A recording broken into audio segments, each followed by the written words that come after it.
Recording. Okay, welcome everybody. We are doing the third session of, we're in the second unit, which is Noahides and Rabbis.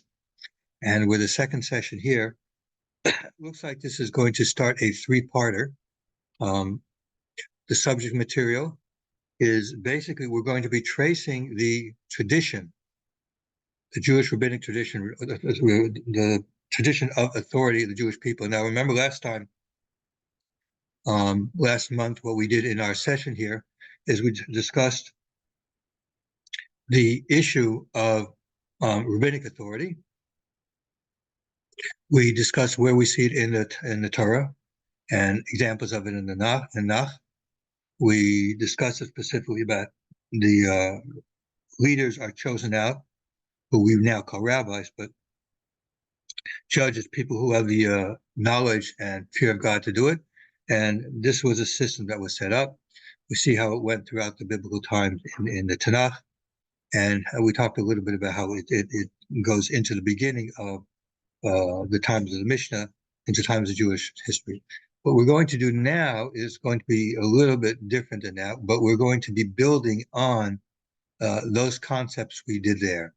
Okay, what we're trying to do now is we're going to be taking it from the theory of what we see in the Tanakh and actually showing in real life how there's a chain of tradition, the authority and tradition that goes down from generation to generation, tracing it all the way down to our time.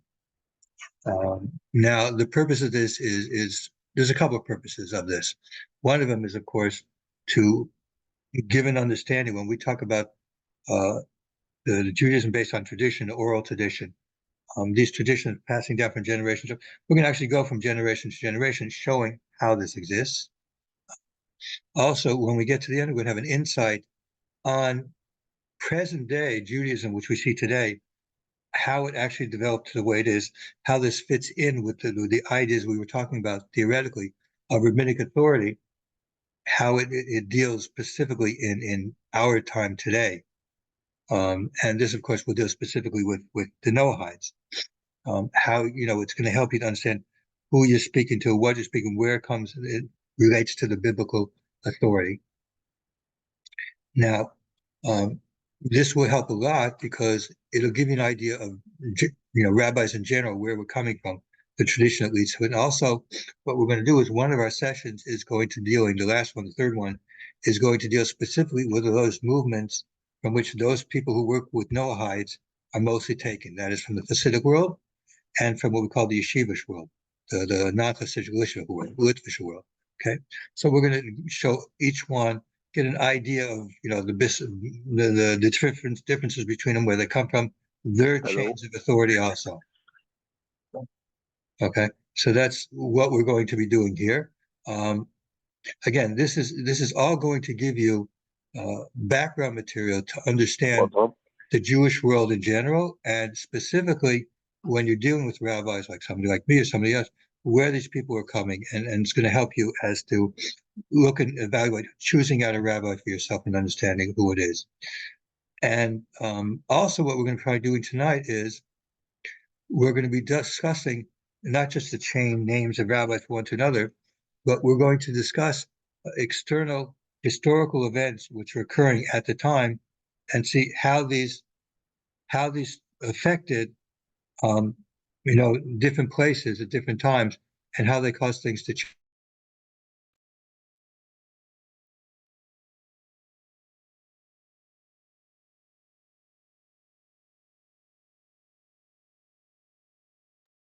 Your microphone just muted, Rabbi. Yeah, I know. Okay, there was some background noise here. Okay, some background noise here. Okay, so anyways, so that's the second thing. We're trying to, we're going to be giving some historical stuff, not as a history of Judaism, not specifically history of Judaism. You're too much. What? Okay, not as a history of Judaism class, but yeah, I just removed somebody. That's all. Yeah, to see where these external events, how they influence the evolution of the Torah authority into different places. You'll see what I'm talking about as we go along. But that's one of the purposes here. Now I have divided it. We're going to be doing 3 sessions. Today's session will take us about pretty much down to the 11th century. The next one will take from the 11th century to the 20th century. And the third one will be about the Hasidic and Yeshivish world, how they developed, where they came from, and where they fit in this whole picture we're talking about more specifically. So, you see that I'm Hasidic, obviously. Sure, you may see that. But there's other Hasidim that are involved with, especially Lubavitch. They're different, okay? And the Yeshivish world, there's a lot of people that are not Hasidic who are involved also. And so you want to have an idea where these people are coming from to sort of get an idea of what you're relating to. These, as Noahides, you sort of look on the outside of the world. And so I'm trying to get you to, people to understand. So when it comes to deciding what a rabbi is, you should know what's going on, what the world is actually, what you're trying to interact with. Okay. So that's basically that. So let's start from the beginning. What we want to start first is we want to follow the Torah tradition, the Torah authority tradition, essentially the Orlah, from the time of the Torah giving to Moshe, and we'll go until the destruction of the Beis Hamikdash as one sort of semi-stopping point, and then go to the actual time of the Mishnah. Then we'll take some questions along the way as we go. Now, as far as the Torah tradition, in the chapters that follow as Perkei Uvos, it starts out by bringing the first important part of the tradition. It says like this, that Moshe received the Torah on Mount Sinai. This is Exodus 19:20. The Torah was given to Moshe. That's where everything starts. And it was handed over to Yehoshua. We see at the end of the book of Deuteronomy, where Yehoshua is chosen out to take the place after Moshe. So it's given on the Torah authority. Torah is handed from Moshe, goes to Yehoshua. After that, we see it goes from Yeshua to the Zakanim, the elders. Again, we see that at the end of Joshua, it talks about until the elders. Okay, the elders gave it over to the prophets. We see prophets coming on like Shmuel Nuvi. Okay, and the time of the prophets when they give it until they gave it to the Anshe Knesset Gedolah, who is the people of the Great Assembly. That occurred at the time of the Babylonian exile. So we have a tradition from Moshe all the way down there to the Babylonian exile. Okay, in Babylonia, when the first temple was destroyed, there was a significant change in this oral tradition, oral authority that was given there from Moshe, from generation to generation. The oral authority changed. What happened is 2 things. Number one is at that time we don't see prophets. The last prophets were part of this great assembly in there. Haggai, Malachi, they were from these people who we call the Great Assembly. They came together. Okay, they were the last of the prophets. And one of the things that they did was they brought together the works that we now call the Bible. Okay, these works and many others, by the way, not just these, but many others were floating around at the time. There was, of course, the Torah, the 5 books of the Torah. That was always one. But then there were different prophets, different things like the Book of Judges, the Book of Kings, the Book of Chronicles. These were all different books that were there, written at various different times that were existent. They took together the prophecies that were important. When we talk about Noahides and the Tanakh, when we talk a little bit more about that issue of what they were doing and why they were doing it, but essentially they brought it together, and that became the Tanakh. Okay, the Tanakh that we have there is based on that. Books that weren't in there, even though they might have existed or written later or whatever, they were not part of the Tanakh. These were the books of the Tanakh. This is one of the things that Anshe Knesset Gedolah would do. Okay, there were a number of things that came out in Babylonia. The world had changed then, so they continued with the authority, and the authority would continue into the next time. And we'll start in 1 second. We'll get up to that. Another important thing that was done in Babylonia, by the way, was that there was a civil authority given to the house of David that was in exile. The descendants, direct descendants of the royal line back to David, they were given authority over the Jews in Persia. When Persia took it over, they were given authority over the Jews to basically judge, to rule them as their civil authority. That existed until the 11th century. So going from the time of the Babylonian until the 11th century, there was from father to son a continuation of people who were civil authorities in Babylonia. These were set communities. Okay. After that, the Jewish people returned to the land of Israel. The books of Nehemiah and Ezra talk about that they returned to the land. And with that started a chain from generation to generation of leaders. Now, this group of people came to be called the Pharisees. We'll talk about it a little bit later when we get to that. It won't be very long, but it will be in a few minutes from now.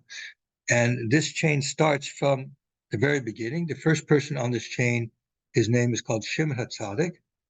And Shimon HaTzadik was from the last people from that great assembly in Babylonia. He came to the land of Israel. And he was the first, basically, general leader at that time. Okay. After him, we have a couple of generations here. So after him was Antignos Ishlachin. This is taken from Perkei Uvis. And then Yossi ben Yochanan and Yossi ben Yoezer.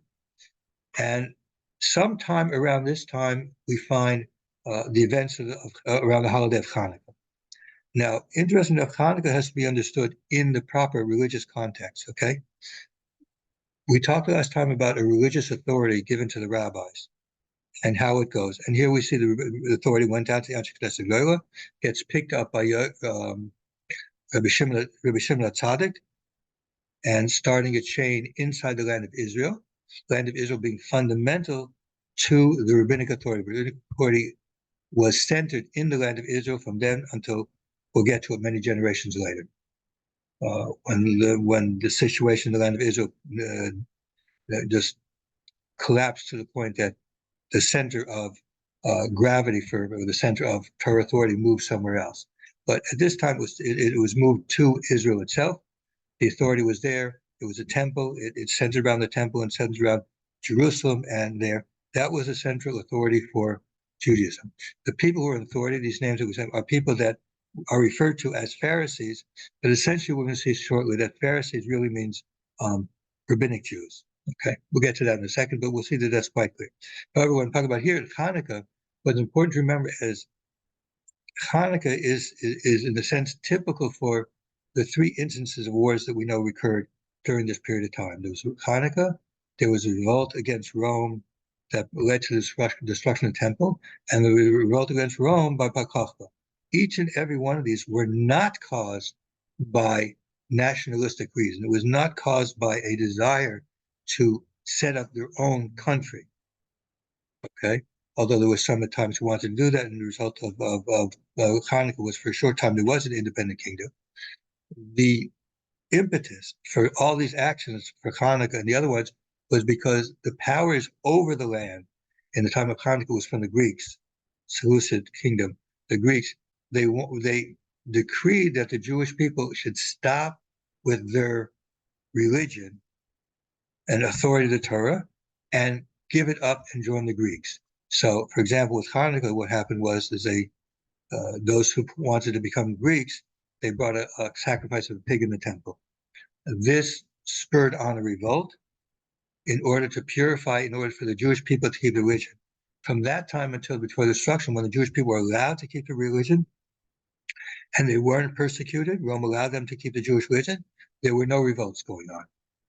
There were maybe some small groups of nationalists, which Josephus talked about, but these were minor groups.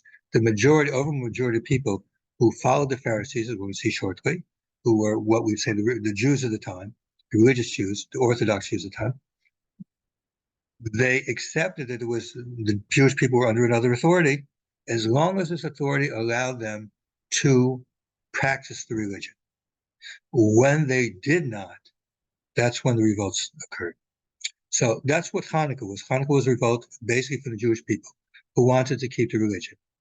The next generation was Yeshua ben Perachia, Datayabali, and at the time was Yochanan Kohen Gouda. Yochanan Kohen Gouda was from the family of Hashmonai, which is the family of Matashui and Yehuda Maccabee, their family. That was the family of Hashmonai. And they were at the same time both kings and priests. Okay.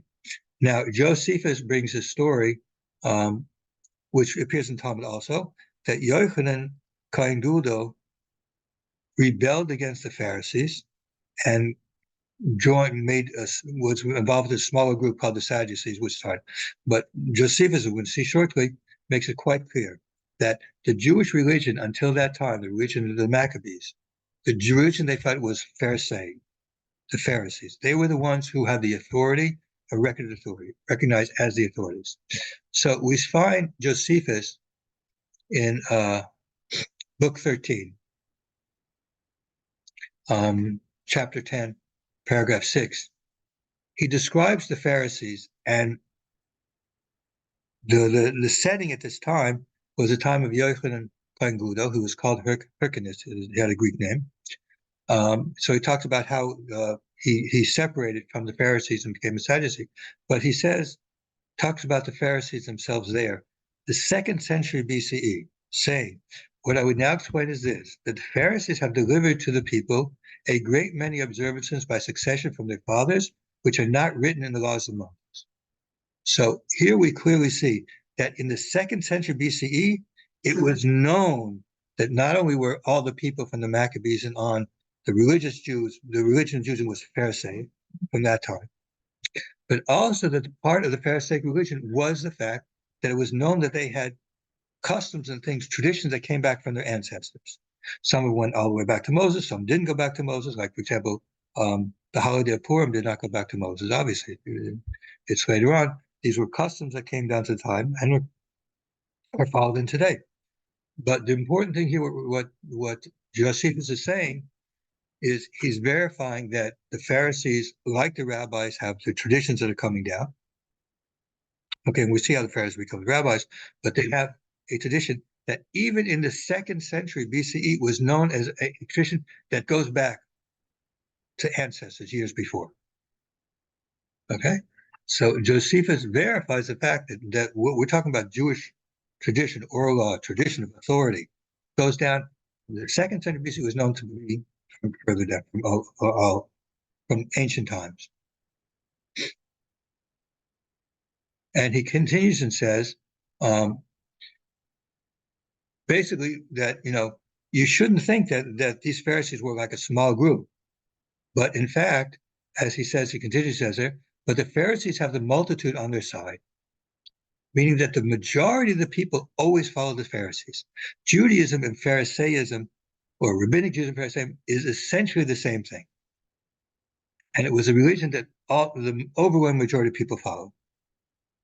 And even some of the sects like the Essenes, they disagreed with the Pharisees, but they agreed in certain fundamental things. So you find in the Dead Sea Scrolls that the Pharisees, the Essenes, when it comes to the laws of Shabbos, they say that you're supposed to refrain from work a certain amount before Shabbos, which corresponds to what we know from the rabbis holding what's called Tosfos Shabbos, an adding on to the Shabbos. We find other laws like the laws of what's called mixed things you're not allowed to touch. The Essenes have the same thing, but they disagree as to how you're supposed to implement. Almost like very similar to what we see in the Talmud, where we'll have different rabbis disagreeing about things, but agreeing on the fundamental principles underlying. Okay, and that's what's important. The Essenes agreed with the fundamental principle. There is no place in the Torah that says you're supposed to add time to the Shabbos, but that was a principle known from authority, from tradition that comes down. We know this in the Gemara also talks about Tosfos Shabbos. So whether it's considered a biblical or non-biblical thing is a different story. But the fact is that's a tradition that doesn't appear in the text. And the Essenes also had those which fundamentally agreed with what Pharisaic Judaism is. Okay, let me bring one more passage which Josephus is talking about also. And what he says here, let me see where it starts here a second here. Yeah. He talks about by his time, there were basically 3 groups that were known. The Essenes, the Sadducees. The Sadducees, he says, were only basically the rich people who were assimilated. Okay. But the majority of people, as you can say here, were actually the Pharisees. Now he talks about the Pharisees, that there are people who did not live lavish lives. They followed reason.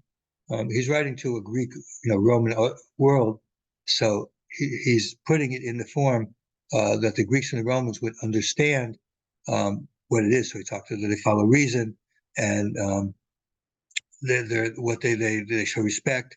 Their morality, their ethics, and the way of life is exemplary. And he finishes discussion, and this is book 18, chapter 1, paragraph 3. It says, they are able greatly to persuade the body of the people that whatsoever they do about divine worship, prayers, and sacrifices, they perform them according to their direction. It's much that the cities give a great attestation to them on account of their entire virtuous conduct, both in the actions of their lives and the discourses also. From this, we see two things. Number one, as in their lives and their living, their lives are exemplary in ethical and actions whatsoever. And secondly, that the people all follow them, no matter what. So even though we know, for example, that the many of the priestly caste who were close to the richer people had Sadducee leanings, which didn't agree with the Pharisees. In the temple itself, the temple service was followed according to the dictates of the Pharisees. There's a story that's brought in Josephus in the Talmud, where there was a high priest, who was from a Sadducee, and he didn't, on the holiday of Sukkot, on Sukkot, he did not follow certain things that the Pharisees taught, which were contrary to Sadducees. He did what was the wrong way of doing it, and the people took their esrogim, their citrons, and they threw it at him. Both Josephus and the Talmud bring the same story, that because the people were Pharisees. Okay, they followed the Pharisees. Pharisees is essentially, you would say it's a synonym for rabbi in that time. Names have changed, but essentially a Pharisee was basically a synonym for rabbis. Now, the next generation after that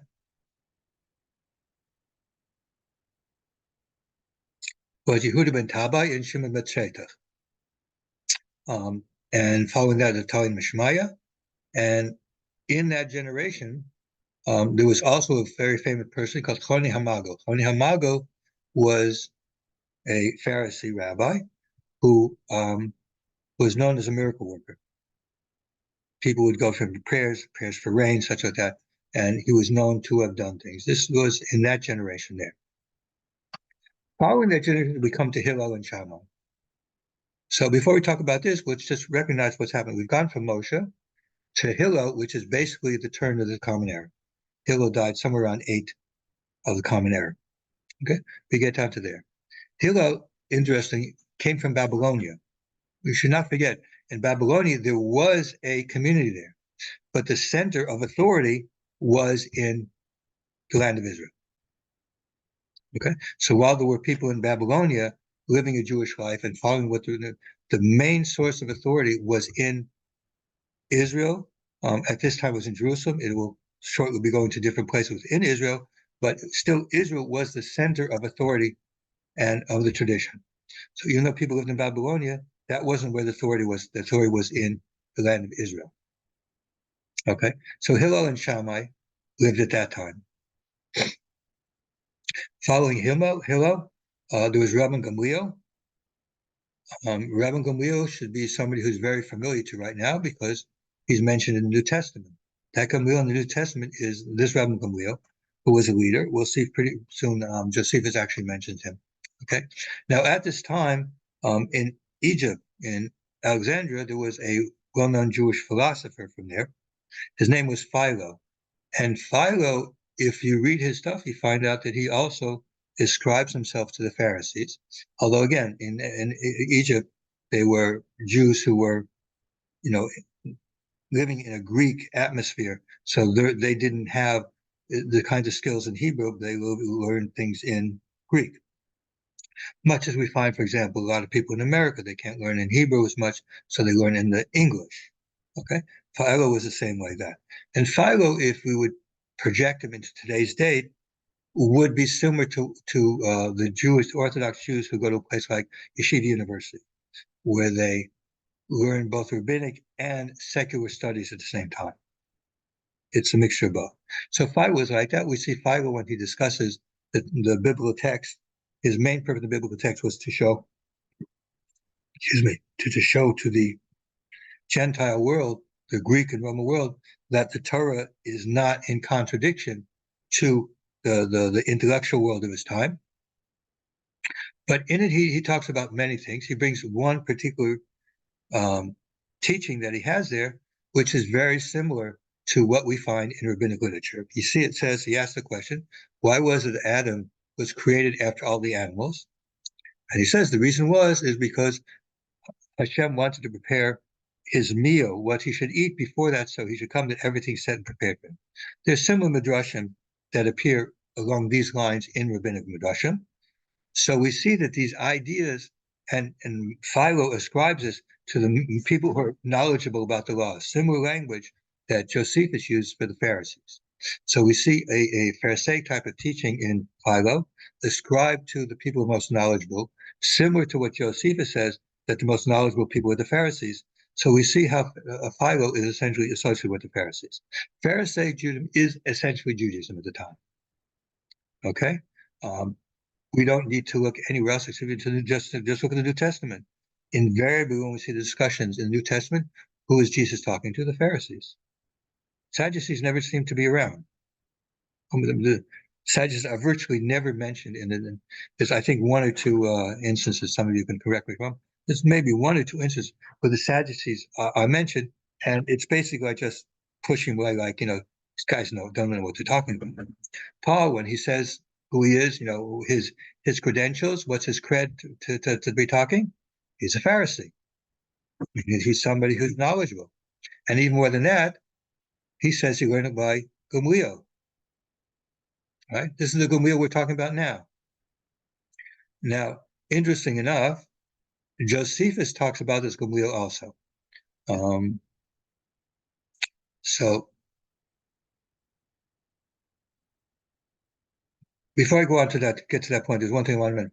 One of the people who lived at the time of Rabban Gamliel, the first one, who's in the New Testament, was Yonasan ben Azio. Yonasan ben Azio is very well known because he translated into Aramaic most of the Nach.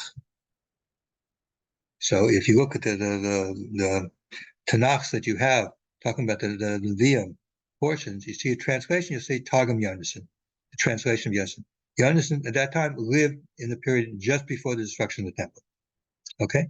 Now, in the generation of the destruction of the temple, we find a number of important rabbis. Shimon ben Gamliel, that's Gamliel who we spoke before, his son. And the second, I'm going to talk about him with Josephus, because Josephus mentions him and again gives us more information supporting the idea of Gamliel.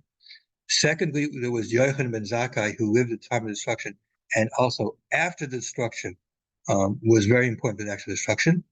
And the third person, again, I want to mention is another one of these rabbis who is known for doing miracles, Hanina ben Dosa. Hanina ben Dosa was at that time. Now, Josephus had wrote an autobiography. And in his autobiography, he writes about himself. He was a leader during the rebellion in the Galilee. And he had some political opponents of his. And these political opponents, what they did is they sent to Jerusalem to complain about him to Shimon ben Gamliel. That is our Shimon ben Gamliel in the Talmud, we're talking about here now. And if you want to doubt that, he talks about who this person was. This Shimon was of the city of Jerusalem and of a very noble family of the sect of the Pharisees, which are supposed to excel others in accurate knowledge of the laws of our country.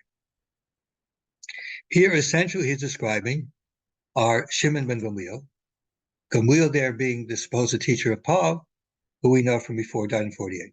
Now, the Shimon ben Gamliel was actually executed during the revolt against Rome. He died around 68. He was executed then. The other person that I mentioned here, Rabbi Yochanan ben Zakkai, he actually lived through the revolt and the destruction of Jerusalem. With the destruction of Jerusalem, we come to the end of a certain period, in that until that time, from the time when the Jewish people came back from exile in Babylonia, in Persia, the center of Jewish authority was in the city of Jerusalem. Where the temple was and the rabbinic authority, they were in the same place.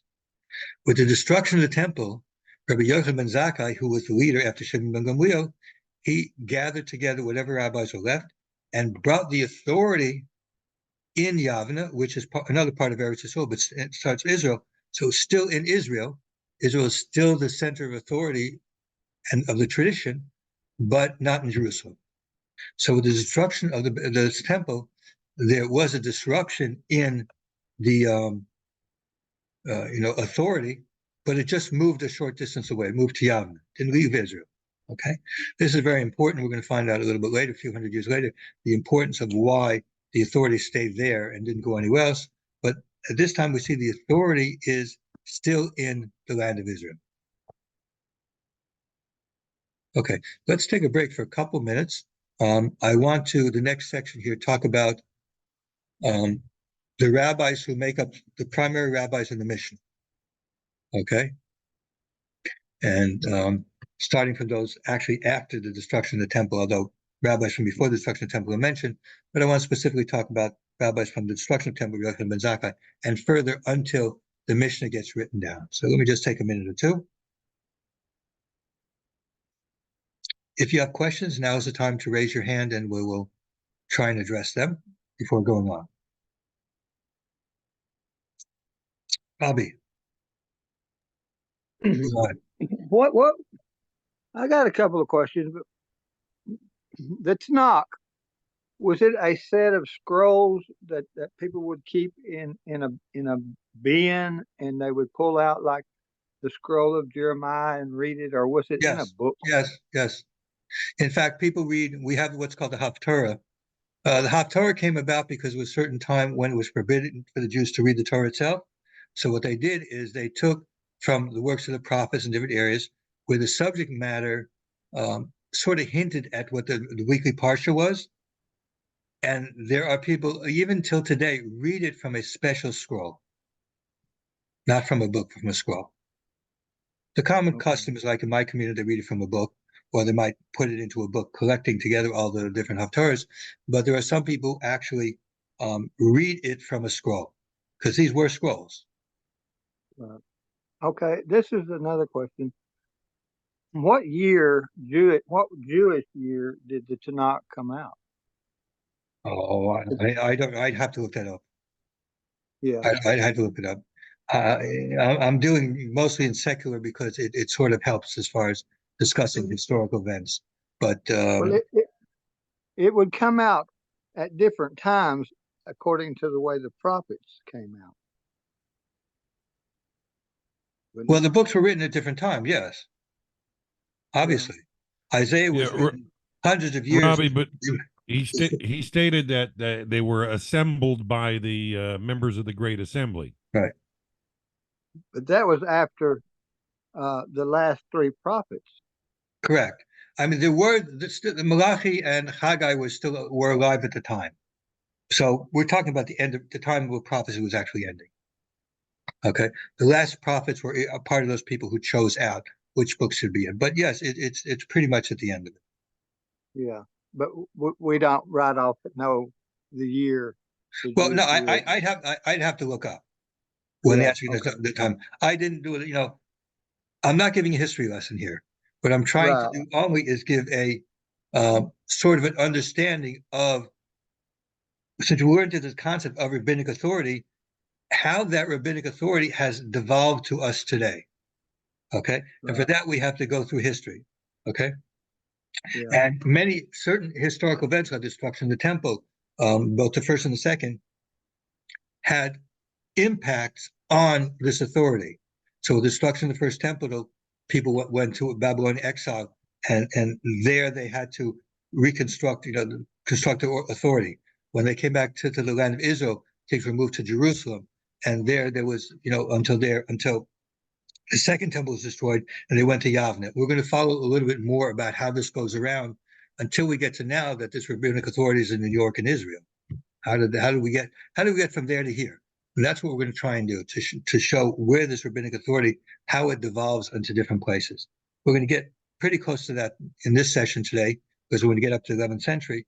And next time, we're actually go how the devolution goes onto different areas and how this affects our understanding of rabbinic, the authority from biblical authority. Okay, Veronica, why don't you ask your question? Okay, this kind of goes back to what you were saying, that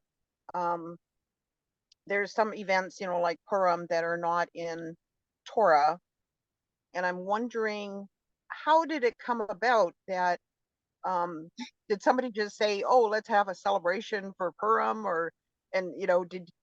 did the rabbis all get together and say, okay, that's, and would it happen today? I mean, is there something that would trigger making an event an annual celebration or whatever? Okay, that's an interesting question. Again, this is all tied in with rabbinic authority. Your question about today, let's discuss that later, because you don't understand. We haven't gotten to understand what rabbinic authority is today as opposed to what it was then. When they were in Babylonian exile, they realized that the events around Purim were different, more significant. They had a spiritual and effect on things that was so important it had to be remembered from ages. Just like Hanukkah, where the Jewish people got together and miraculously Hashem assured that our Torah traditions would exist. They would not be taken over by the Greeks. That was significant enough that we should remember from generation to generation. Purim is about when the nations tried to destroy the Jewish people as a whole, and Hashem did not allow that. Hanukkah is about where the nations tried to destroy Jewish Torah observant, and Hashem didn't allow that. These two types of attacks on the Jewish people are continual. Okay, whether it's trying to wipe us out as a people physically, or whether they want to wipe us out as a religion, both of these exist. And these two holidays that the rabbis instituted is to remind us of that. And we will find, sadly enough, that when we go about Jewish history in relationship to Torah authority, we're going to see how this actually plays it out again and again and again throughout the exile. Okay, we've only come to a little bit here with what we've talked about now, the discussion of Second Temple. Remember, the Second Temple was destroyed because the revolt started because the Romans at that time wanted to stamp out the Jewish religion. Okay, just like Hanukkah. They lost the war, but Rabbi Yochanan ben Zakkai was wise enough to know, let's reinstitute the institutions we had in Jerusalem in Yavna and continue from there. So they kept this chain going on. I hope that gives an explanation of that. Okay, let's move on. We want to go up from now to get up to the Mishnah. Okay, so the first generation after the destruction, we had Rabbi Yochanan ben Zakkai, and after he passed, the authority went to Rabbi Gamliel, who was a grandson of the other Gamliel, and Eliezer ben Azariah. There were two people who were of equal authority. There's a whole story in the Talmud about it, which I'm not going to get to it, but basically the authority was balanced between two. In that time, there was Rabbi Eliezer, Rabbi Hoshua, who was the Rabbi Hoshua that we talked about, who had disagreed with Rabbi Gamliel. We talked about the Mishnah in Rosh Hashanah and how Rabbi Shua followed Rabbi Gamliel because he was the leader of the generation. That's that Rabbi Yeshua. Rabbi Tarfon is another person in that generation. Some people believe that Origen, who wrote his book of a disputation with a rabbi, Trypho, that's Rabbi Tarfon. I'm not really sure that that's the case, but I mention him only because you might find that mentioned someplace. That's when he lived. He lived in this time, the first generation after destruction. The second generation after destruction, we're talking about the beginning of the early parts of the 2nd century CE. We find Rabbi Akiva was the leader of the generation. There was a Rabbi Shmuel who's also important. And also at that time lived Onkelos, the convert, Onkelos Ager. The Aramaic translation of the Torah that we know of, the Targum Onkelos, was from Onkelos who lived at that time. Okay, that's who he was. Rashi brings many times from Onkelos. It's the standard Aramaic translation that we find of the Torah. Okay, now let's go back to Rabbi Akiva. Rabbi Akiva is very important for two reasons. Number one, as far as the Torah tradition, the chain of Torah, Rabbi Akiva is a focal point. His Talmud was Rabbi Meir. Rabbi Meir's Talmud was Rabbi Huda Nasi, who we're going to find out put together the Mishnah. The Gemara makes it clear that the Mishnahs from Rabbi Meir, from Rabbi Huda Nasi, comes from Rabbi Meir according to what he learned from Rabbi Akiva. Rabbi Akiva is essentially our source. He was a Talmud from Rabbi Yochanan ben Zakkai. His chain goes all the way back before him, and from him comes a chain all the way back to what is in our Mishnah. That is the authoritative, the chain of authority. The Mishnah is basically the views that were raised by the authorities as to what the law is supposed to be. But we see the tradition going from Rabbi Akiva all the way down to the actual Mishnah itself. Okay, that is fundamentally what the importance is of Rabbi Akiva as far as we're concerned. Rabbi Akiva is the one who is the source for the Mishnah. The Mishnah is the source of the Talmud is the source of everything that comes after it. It all goes back to Rabbi Akiva. And Rabbi Akiva was the Talmud of Rabbi Yochanan ben Zakkai, and with Rabbi Gamliel and Rabbi Elazar ben Azariah. He was from the Talmidim and the students of them. So it goes all the way back. The second thing of importance, of course, was Rabbi Akiva was in the time of the Bar Kokhba. Rabbi Akiva thought that the Bar Kokhba could have been Mashiach. Unfortunately, that was not the case. But the Bar Kokhba revolt was very important. Under Hadrian, the emperor, he instituted a number of restrictions. Judaism, I think circumcision was one of them, trying to suppress the Jewish religion. This was a catalyst for a revolt. The revolt in Roman literature, forget about in Jewish literature, Roman literature considered this extremely serious, to the point that when the emperor would go before the Senate every year, he would always start with speeches saying, Rome and its people, everything's fine with Rome. During the revolt under Hadrian, he didn't say that. He was forced to send many legions to fight, to suppress the Bar Kokhba revolt. There were many disastrous results from that. One of them was that basically the Jews were thrown out of Jerusalem. After the destruction of the temple, Jews could live in Jerusalem. But after Bar Kokhba, they were thrown out. More people went into exile into Italy and eventually ended up in Germany and places like that. But the Bar Kokhba revolt was actually in many ways much worse than the destruction of the temple as far as the effect on the people in the land of Israel. All right. Again, things continued, but things were beginning to start going downhill. Okay, so the next generation after Rabbi Akiva, we find Rabbi Shimon ben Gamliel and Rabbi Meir. And Rabbi Meir taught a number of rabbis who were of extreme importance. One was Rabbi Eliezer, one was Rabbi Elazar, Rabbi Yossi, and Rabbi Shimon bar Yochai. These are the rabbis that are the conduit for the next generation. And Rabbi Shimon bar Yochai should be a name you should know, because he is the source of the Jewish tradition that comes into the Zohar. So the Zohar goes back to him. That's the Jewish mystical teachings go back to him. He's buried in the city of Meron. The generation of Rabbi Meir was Rabbi Huda Nasi, was also one of his Talmidim.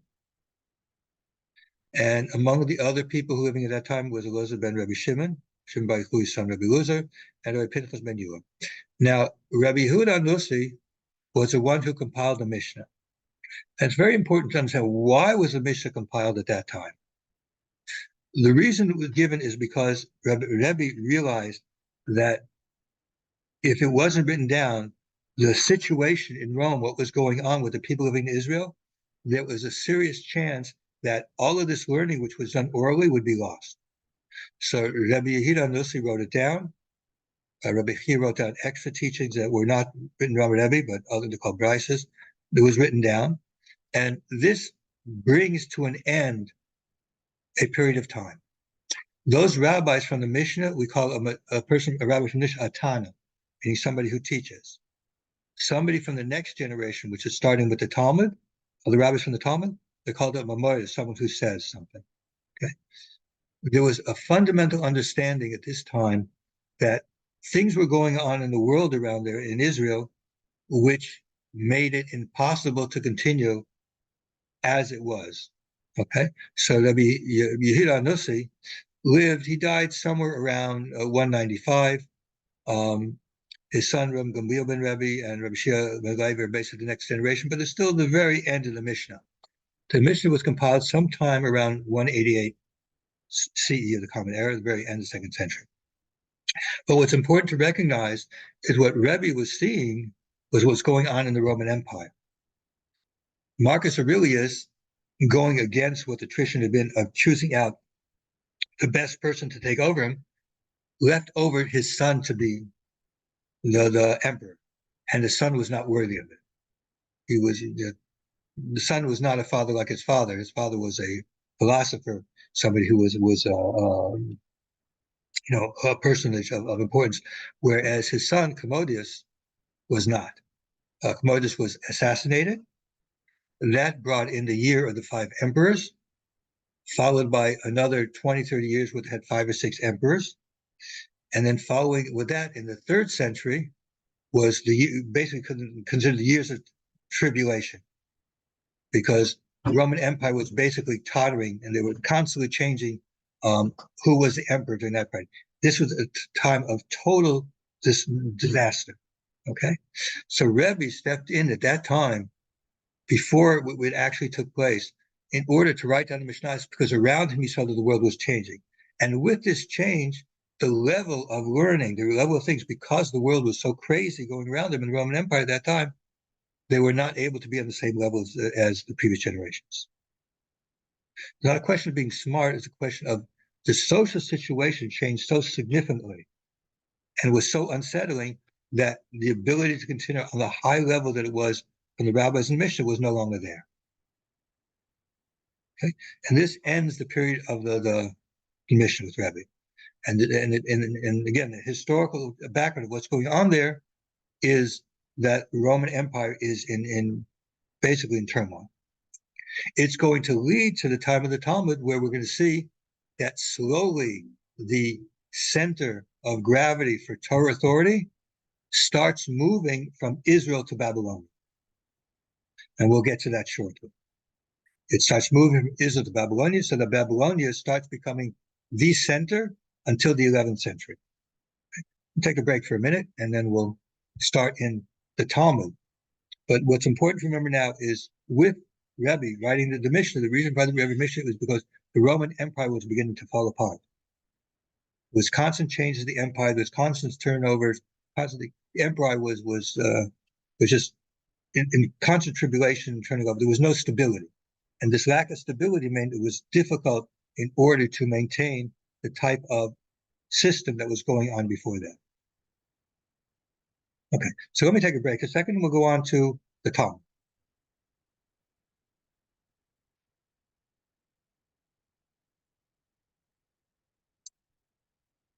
Oh, by the way, any questions? Actually, I have I should know this. Where is Babylonia in the current? Babylonia is essentially Iraq.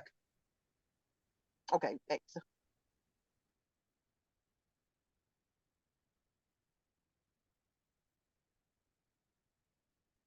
Some of the cities that we talk about are actually now in Iran, but Iraq is actually where Babylonia is. Iran is where other cities are. Shushan is in actually Iran, where the story of Esther took place. And the yeshivas that we're going to talk about here, we talk about Babylonia because of Babylonian exile, not because of that of Babylonia. The exile is they're really in Persia. Okay, any more questions? Dana, do you see any questions in any of these groups? I don't know. I didn't ask you last time. Dan?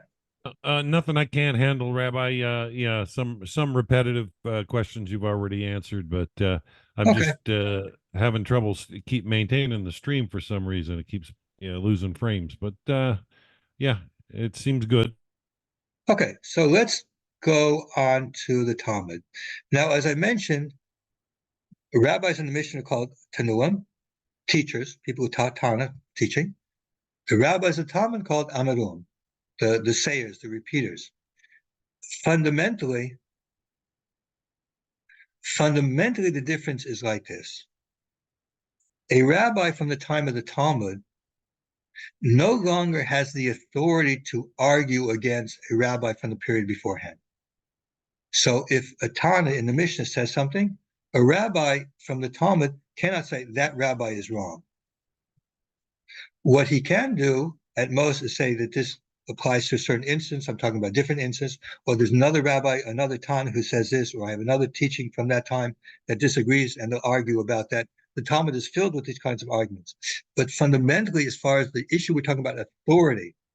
The authority of an Amoida in the Talmud is inferior to the authority of a Tana.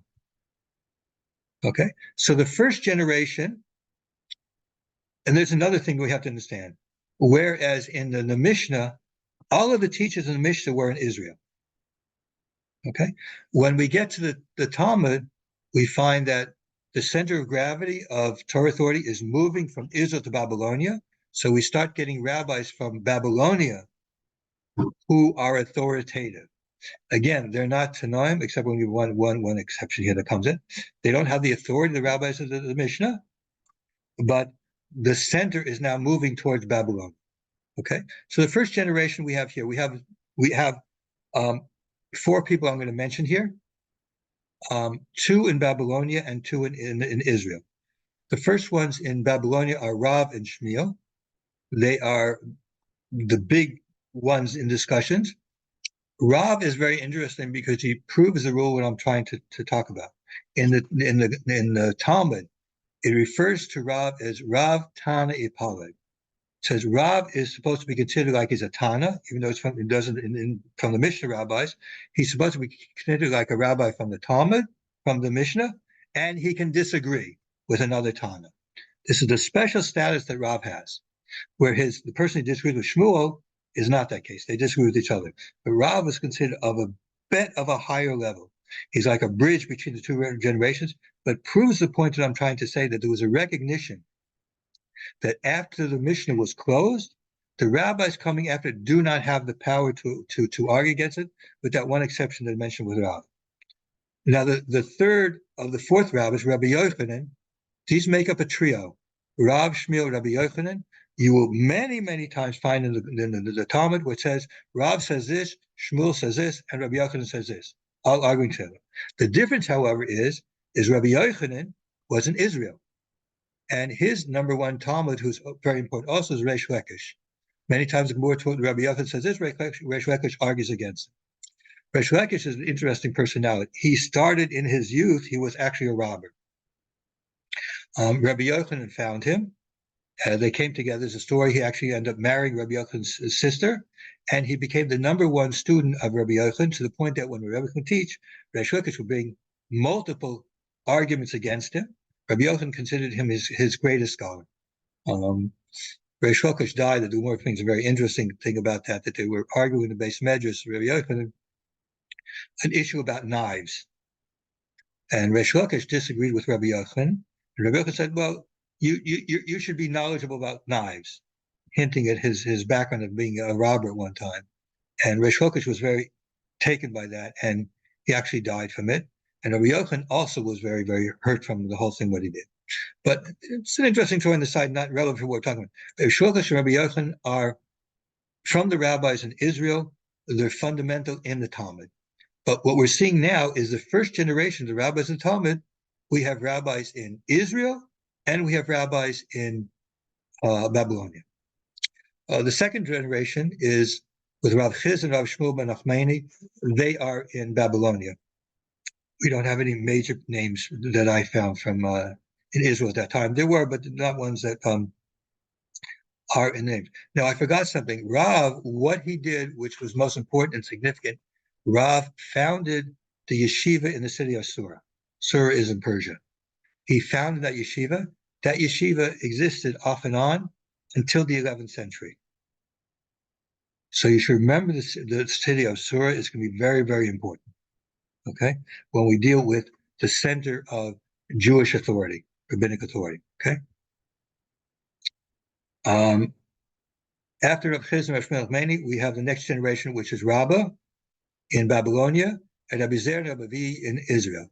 However, Rabbi Zera went from Israel to Babylonia. So there's many times the Talmud say that Rabbi Zera when he came from the west, meaning when he came from the land of Israel to Babylonia, he taught such and such and such. This is indicating to us something that should be aware of.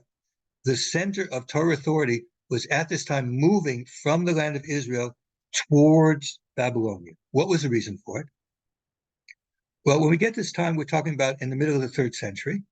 The 3rd century in Rome was a time of absolute disaster. Following that, we would have the reunification. In the 4th century, we have the Christians and the Christian persecution and forced conversions that would be in the 3rd century, in the 4th century. We're going to get to those shortly. So at this time, things are starting to move because people are seeing that life in the land of Israel is becoming very difficult as far as maintaining the Torah authority, Torah things. Whereas in Persia, it was better.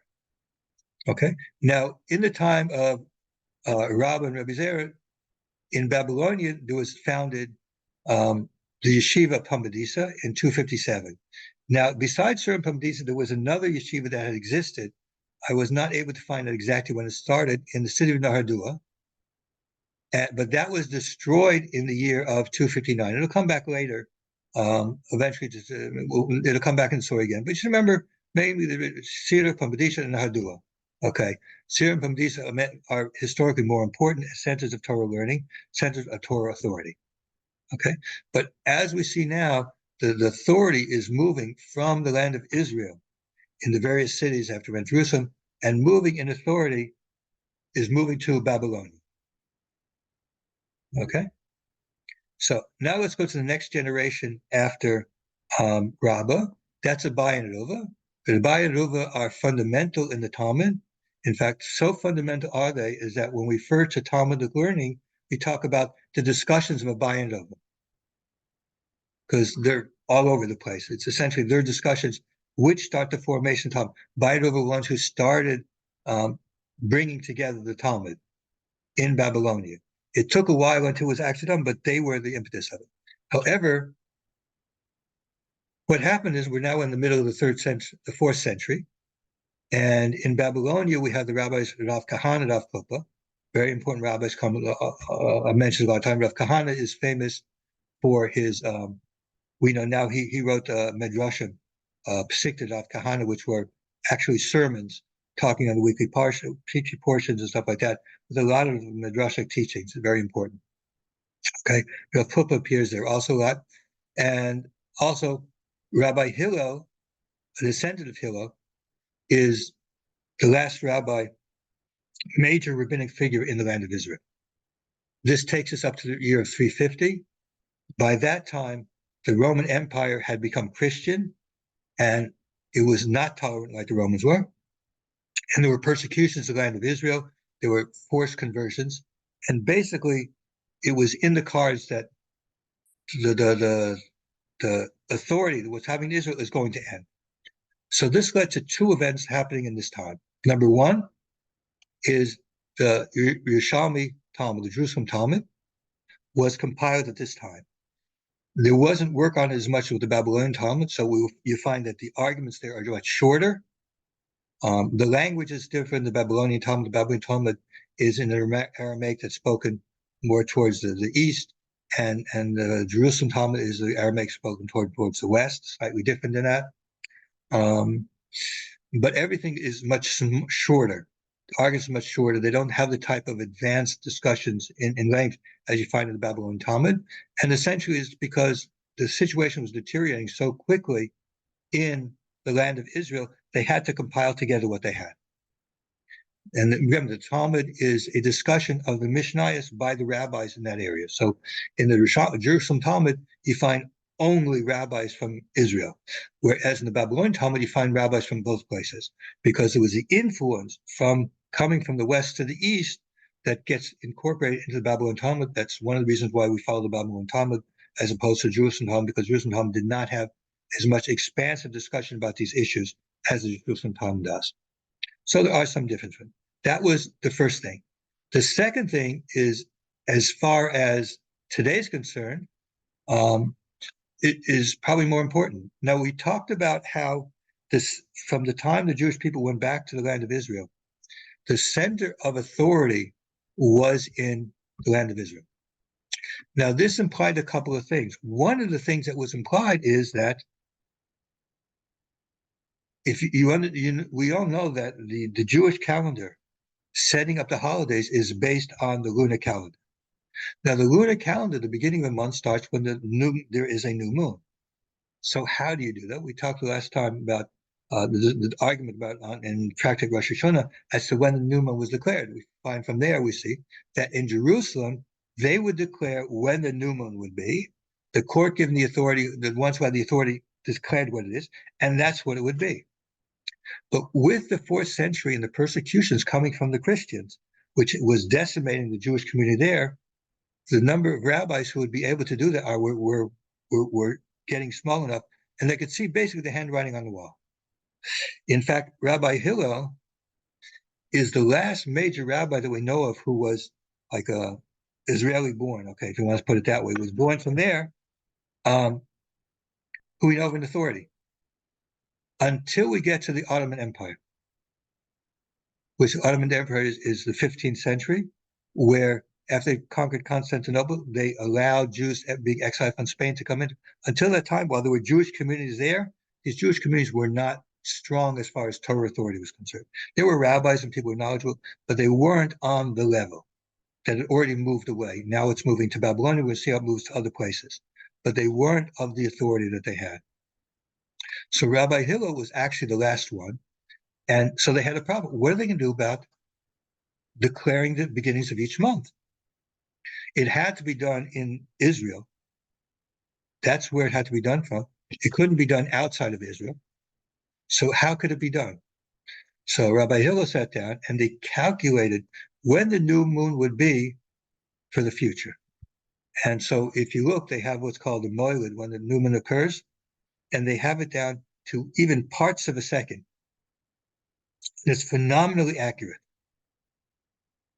And until this day, they use it. He said not only what that was, he declared which days are going to be the first day of the months until our time. We follow that today. And he what we call it was Makadish. He declared that these days are now the days that are officially the days of the first of the month. And he did it for all the time in the future, using, again, the rabbinic authority that he had. And we live according to that today. When you talk about when Passover is going to be, you talk about Purim is coming up. Why isn't Purim now? Why is it a month later? Because we have an extra a month. All of these were because Rabbi Hillel, recognizing the situation of what's going on, that the ability for the rabbis in Israel to make the new moons was disappearing. They sat down, the court sat down, and they were set the days which would be the new moon based on the calculations when the new moon would occur and other reasons. And we have charts and things. It's extremely complicated, so complicated that I don't really understand. I never spent the time to learn it, but it's an extremely complicated thing. And that was set by Hillel. Why? Because he was recognizing that the authority from Israel was declining and disappearing. And as it was disappearing, we see that the center of gravity of Torah authority had been moving to Babylonia.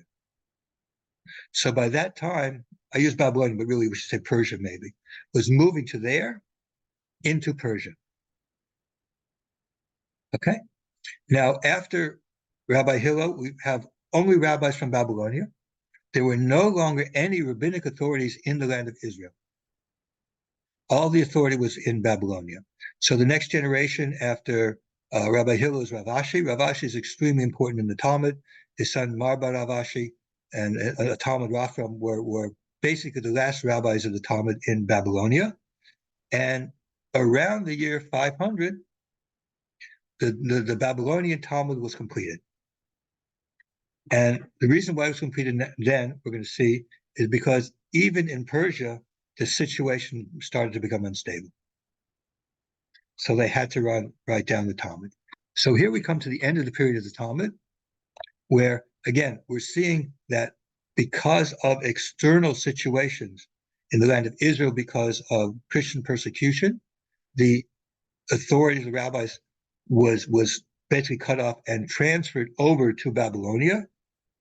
And in Babylonia also there were problems, meaning that they could not keep orally what was in the Talmud. They had to write it down because of the Persians' persecutions that were starting to occur. So this takes us to around the year 500 and the end of the writing of the Talmud. So let me stop for a minute now, take a drink, and open up for any questions that there might be. Dan, please take a look if there's other questions other places. And then after that, we'll go to... Rabbi, I got one. Cookie Monster's asking about converts becoming rabbis. If so, has it always been that way? So can you explain in pre-yeshiva scenario what the process of somebody becoming a rabbi would be? Well, becoming a rabbi depends on learning. Okay, becoming Jewish is a different story. Right. It's mentioned in the Talmud what you have to do.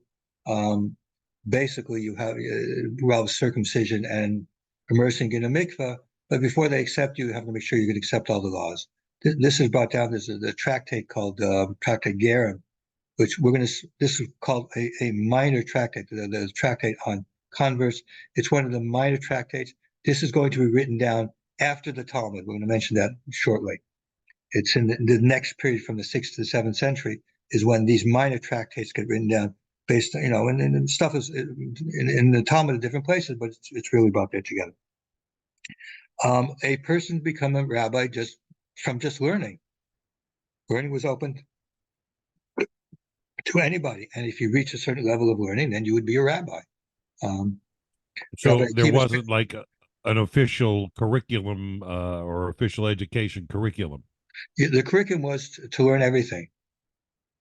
And if you were knowledgeable, then you were, you would be considered a rabbi. And if you were, until you got to that age, and some people were there are many people in the Talmud who are not called rabbi.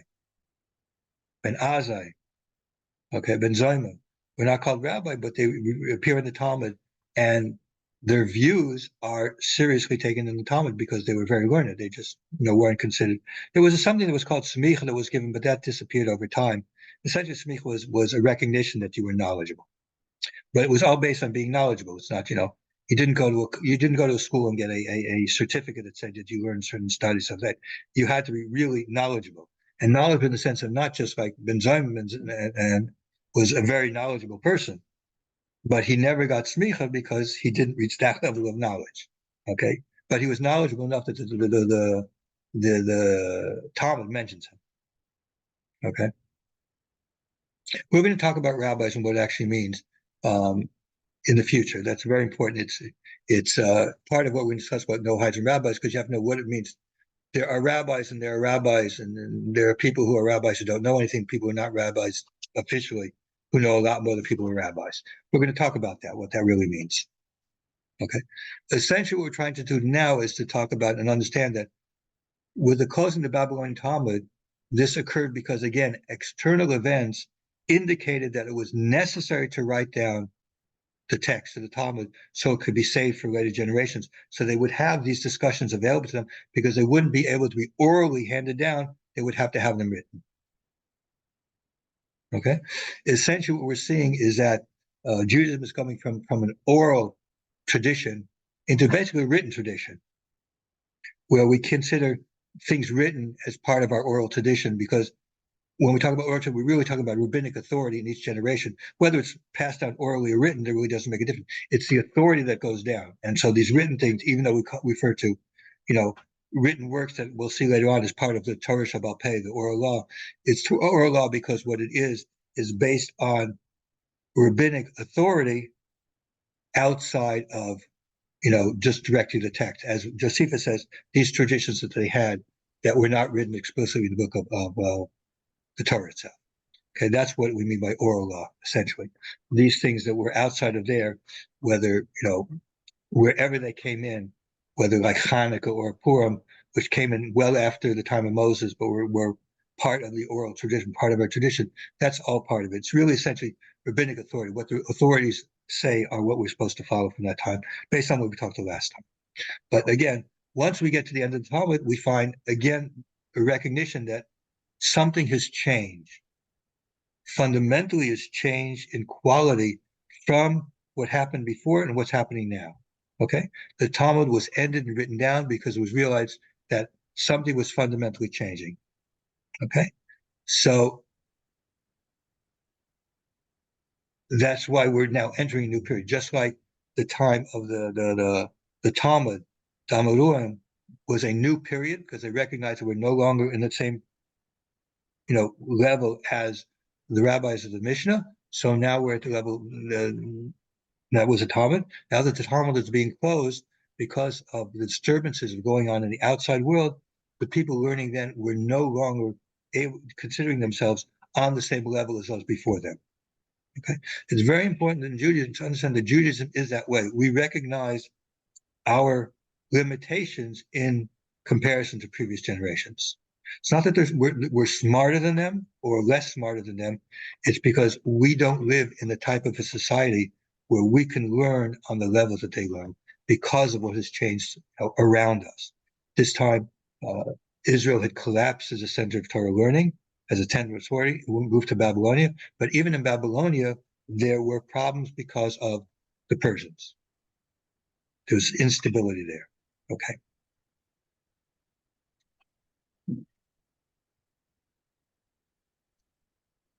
If there are no more questions, I will continue to the next part. I see we have Gabriel Sanders with us. Yes, I know Gabriel's here. I didn't want to say anything. He's way up past his bedtime, unless he's actually got up early in the morning. I don't know which one it is. Okay, so the next period of time, covering the next approximate 2 centuries, is a period of time called the Rabbinic Savaruim. Now, what did they do? The Talmud was essentially finished. But in the Talmud itself, the text itself was written down, but it was very difficult to work with. They didn't have it broken up. The missions weren't put in such a way so that we were going to. They basically fixed up, they tidied up the work of the Talmud. So it comes into the form that, Gabriel says he might be in New York. Okay, well, if he's in New York, he should come visit me.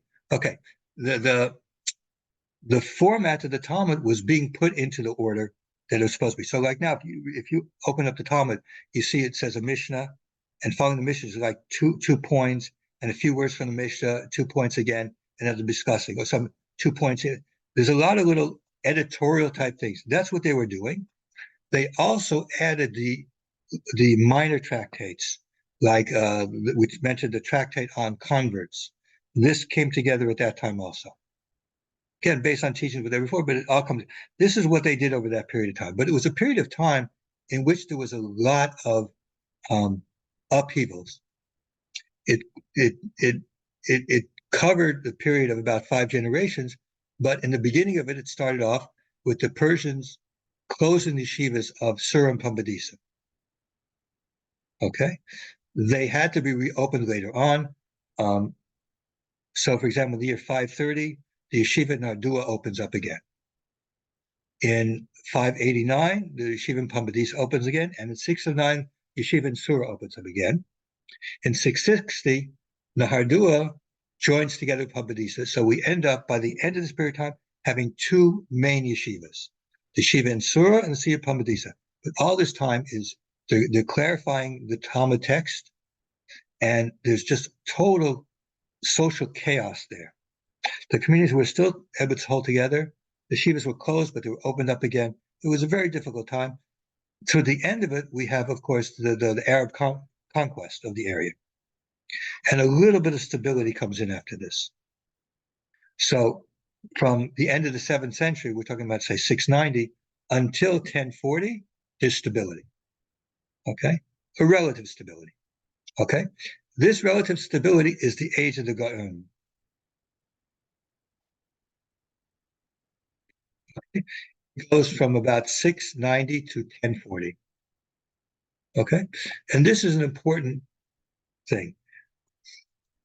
The center of gravity for Torah authority has moved from from the land of Israel to Babylonia. It was done beforehand. There were a lot of problems there, but eventually it stabilizes so that Babylonia has now become the center of gravity for Torah authority and Torah tradition. Okay, and the Torah tradition authority is based around the two yeshivas that were in, again, I say Babylonia, but it really is in Persia. The yeshivas of Sur and Pamadisa. The heads of the yeshiva were called the Gaon. So there's the Gaon of Surah and the Gaon of Pamadisa. And these will go on for generations until the 11th century, when they get closed based on some outside historical events that we're going to talk about. Okay, now there were a number of people over this, almost 400-year period of time that we could mention, but I only want to choose out a few of them because this is not a class in Jewish history. This is a class in Torah authority, the chain of Torah authority, how we get to today. So we've now got the authority in Babylonian two yeshivas, and that's going to go down until the yeshivas are closed in the year 1040, and we're going to see something else happens after that. But again, centralized authority still exists up until that time. Okay, we still have a place. It wasn't Israel anymore; it was in Babylonia, but we still have the central authority around the two yeshivas, Sur and Pamadisa, and the heads of these yeshivas are called the Gaonim, and this is the period of the Gaonim, and this is again the Torah tradition is going through there. Now, I'm going to only mention 5 Gaonim from these two yeshivas, although there are many, many more than that. Some of them also very important figures. I want to mention these 5 because these 5s did things that today we take for granted, but were actually innovations of such importance that you can't imagine Judaism today without what they did. You can't even imagine it. Okay, so let's go. The first one was an Achai Gaon. He was the Gaon of Pamadisa. He died in the year 761, but he was going for like almost, for many, many generations. I'm not clear about the date that it has here. His major work, although they all taught the Talmud, obviously, in the yeshivas they taught the Talmud, but his major thing was in halacha. His work is called the Shaltos. I have it here, by the way.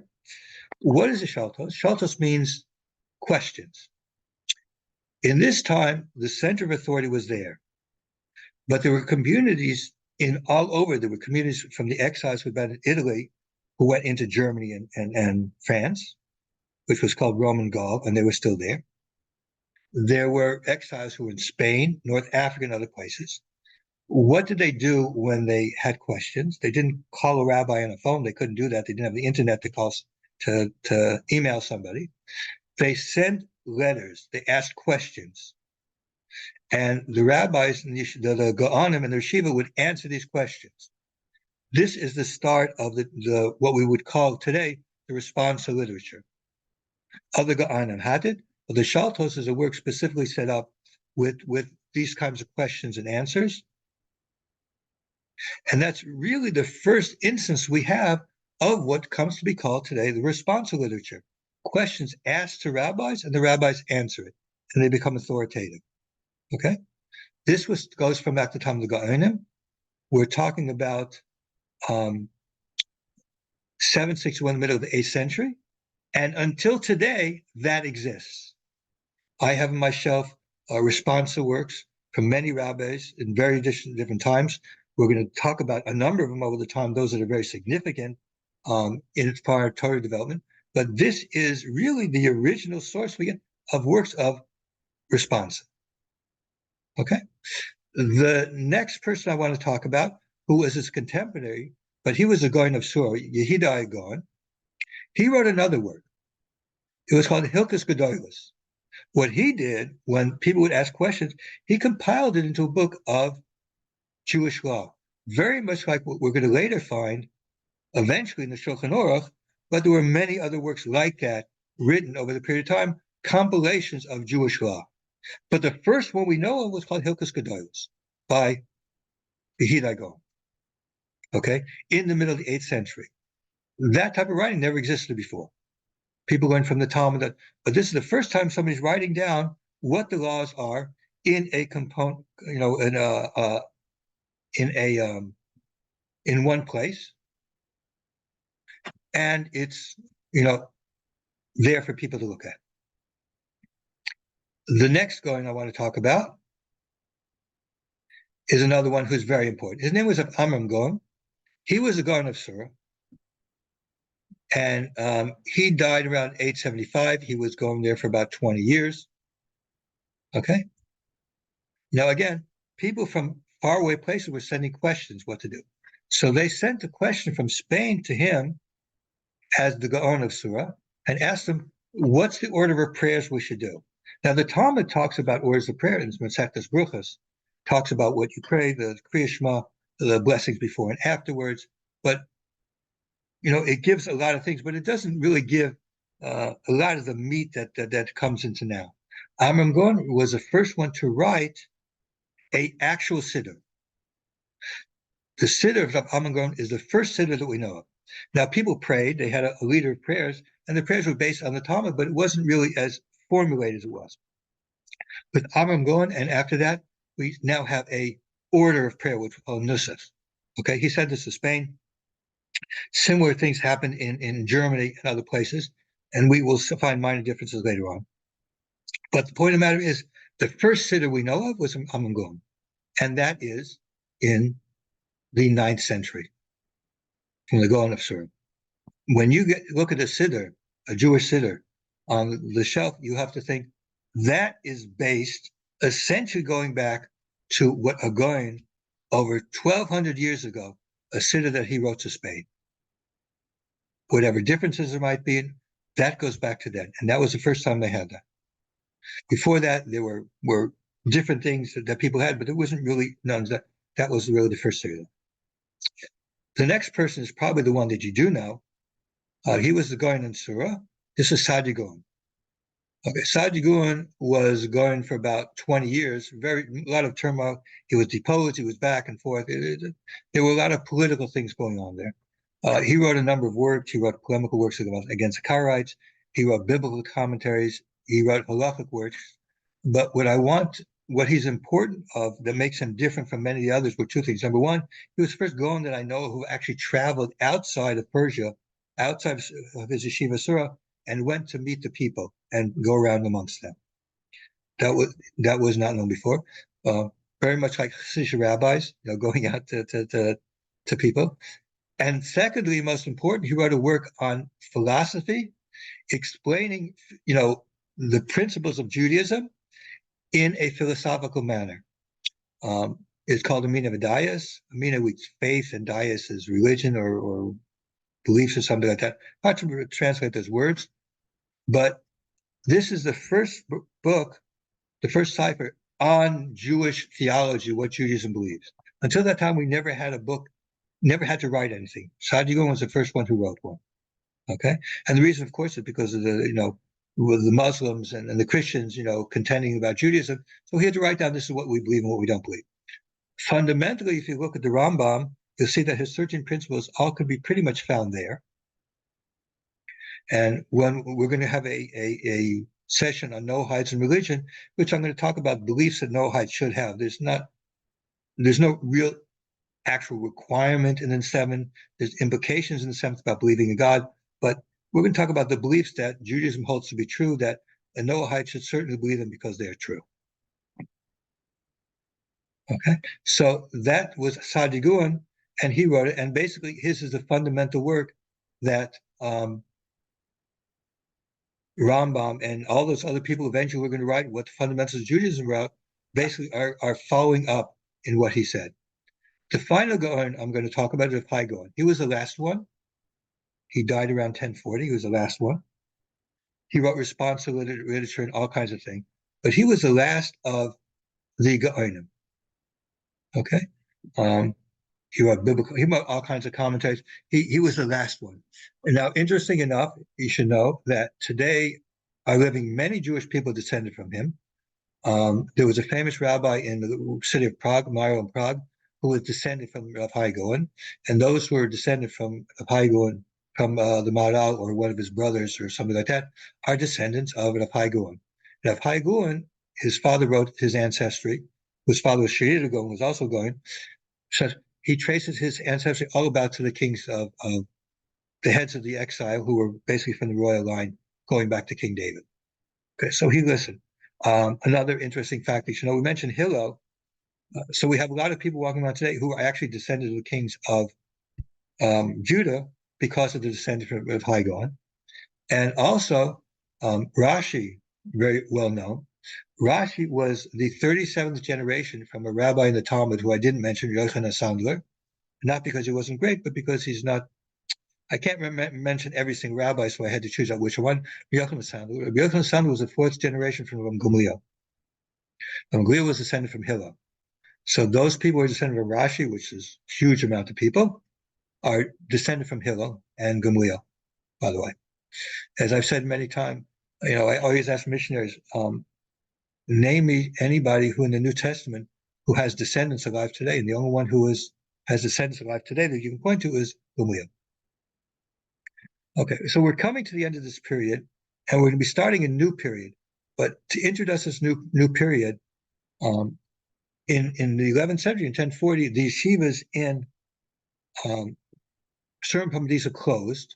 What was happening at that time was that there was turmoil in Persia and the Middle East because the Seljuk Turks came in and started conquering the area. So the government's Abbasid kingdom in that area collapsed. Things were in a turmoil, and the yeshivas eventually ended up closing. But Hashem prepared before that time that people should go on. So we should understand that while the center of authority was in Babylonia, there was building up in other areas where Jewish people lived, authorities that from that they're going to be able to build the foundation for authority instead of being in a single place, but a dispersed authority in different areas, France, Germany, Spain, and North Africa, which is going to be discussed about more in the next session. So let me first mention rabbis from the time of the Goinim who lived in different places. That's important. In North Africa, there was a rabbi named Danish ben Lebrat. He was primarily known for, he wrote religious poetry. And in fact, even to today, we read his, sing his religious poetry on Shabbos. For example, in my community, we sing a poem called Dror Yikra, which he wrote. The first letters Beladanish. He wrote that. Okay, so 1,000 years after him, we are still singing his poetry, and that became something that was very common. Religious poetry became extremely common, and we talked about Amnon Golan with his siddur. Many of the religious poetry from that time became incorporated into the siddurim in different places, whether in Germany or in other places, developed their own separate type of prayers that they have, bringing in this religious poetry from that time. Okay. Also in Spain, another person from this part, also in the 10th century, was Menachem ben Sirach. Menachem ben Sirach was grammarian. Okay, and he's very important for biblical commentary.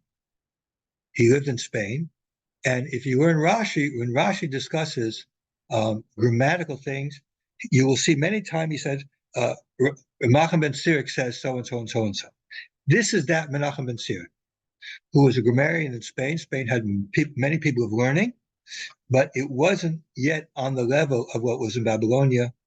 I mean, after the end of the Goinim, there was also a change in, again, a lowering of the standards, just like there was a lowering in standards at the time.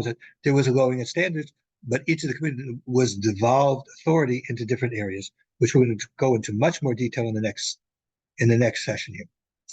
The third person I want to talk about is Shimon Agulo, who lived in Germany, again, in the same time, roughly corresponding with Hagon.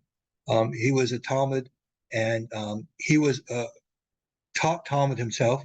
He was a Rosh Hashiva there, and he taught people who became like the rabbis of Rashi, for example, were from the students of his. He was the center of starting the yeshiva movement in yeshivas in there. He was one of the big ones.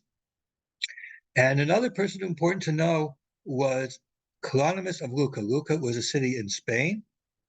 The Colonimus family was a very important family in Germany, of German Jews, the Colonimus family.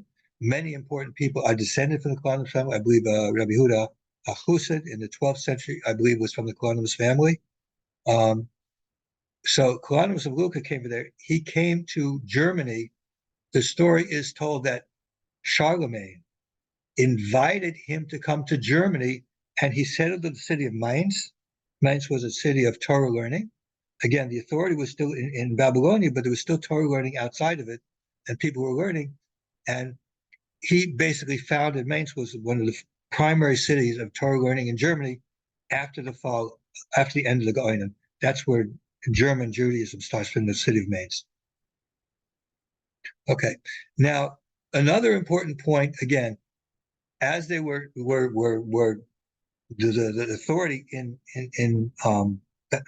Persia, Babylonia, Persia, was ending with the invasion of the Seljuk Turks. There were 4 rabbis who were sent to go around to visit communities, and they were captured by by Muslim pirates. And as was the custom, the Muslims would capture people on ships, and they would sell them into slavery. Okay, so what they did is they went from port to port, selling these rabbis to the communities there, and these rabbis became the foundation of bringing the Torah learning from Babylonia to other places. Okay, so there were 4 of them. The first one mentioned is Moshe ben Chanoch. He went to Spain, the city specific of Cordova, again in the middle of the 10th century. And he is the foundation of the Torah learning in that area. Shmaya ben Elchanan was in Egypt. He died around year 1000. He was in the city of Alexandria. Rabbi Chashiel went to Tunisia, North Africa, Morocco. Those areas like that were influenced from there. And finally, there's a 4th one whose name we don't know, but he ended up being redeemed in Italy, I believe in Rome. And so he brought to there the learning from Babylonia. And these were catalysts to bridge from the authority from Babylonia, moving to a dispersed authority in areas like Spain, Germany, and North Africa, which we're going to do in the next time we get together. We're going to discuss these various different areas. Okay, that's what I want to cover. Basically, what we're coming here is from Moshe, central authority, going from time to time, moving around from Babylonia to Israel, from Israel back to Babylonia and Persia, until it finally ends in the 11th century with the closing of the yeshivas in Babylonia and Persia, in Sur and Padisa, and then the authority starting to move to other places, Germany, Spain, and North Africa. And we're going to discuss about these people. The next generation we call the Rishonim, the first ones. And again, just like we saw before, the Rishonim have no authority to disagree with the previous generations. They can only say that they disagree with this one or that one, and these kinds of views. Again, in recognition that because of the social situation having changed significantly, it's a recognition that they have no authority to oppose what was in previous generations.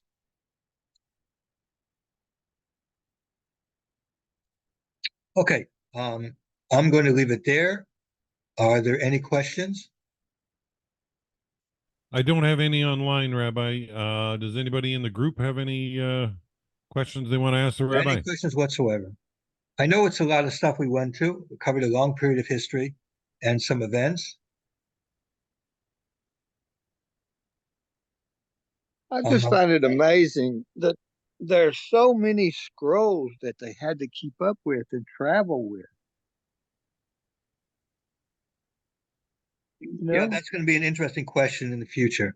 We'll discuss about it more in the future. But yes, they did. The Talmud, everything. Yeah, they wrote down the Talmud because they had to, and yeah, we have collections of all these types of things.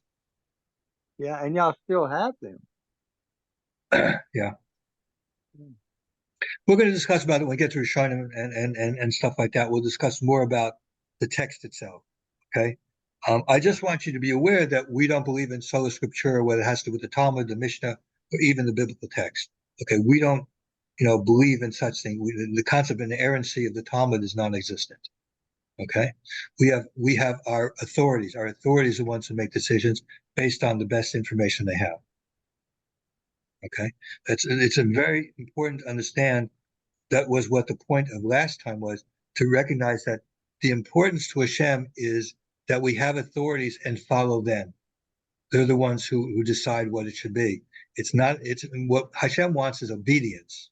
Hashem is less interested in what you're doing as, are you following, are you obedient? Are you following the system he says he wants you to follow? If you're obedient to the system, you're obedient to Hashem. And that's all that matters. Yeah. Okay. And again, that's what the whole point, we're trying to trace this authority down to our present time. We've gotten to the 11th century, where is essentially the end of a single central authority. Now, the Talmud, yes, there's disagreements in different areas. We find in the Talmud different rabbis disagree in different areas. We see a lot of places where it talks to the Mishnah that in the Galil they did it one way, and Yehuda they did it, Judea they did it a different way. These things, yes, there are always these kinds of differences.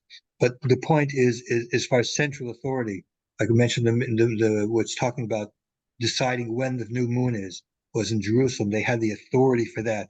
When we're talking about the concept, where the central authority, where's the places we go to? I mean, even in Babylonia, they had two yeshivas, and the differences between the two yeshivas. But again, there were a central authority in a certain area. It was just different two yeshivas that had authorities. Okay, the centralization. As we're going on, from this time on, we're going to see decentralization, and this decentralization will bring about the situation of what Judaism looks like today. Authority, rather being in one central place, is devolved into different areas. Okay, so instead of having two yeshivas, each one having authority, we'll not have different geographical areas, and they have their authority there. We'll begin to talk about the customs of Ashkenaz, the custom of Sfard.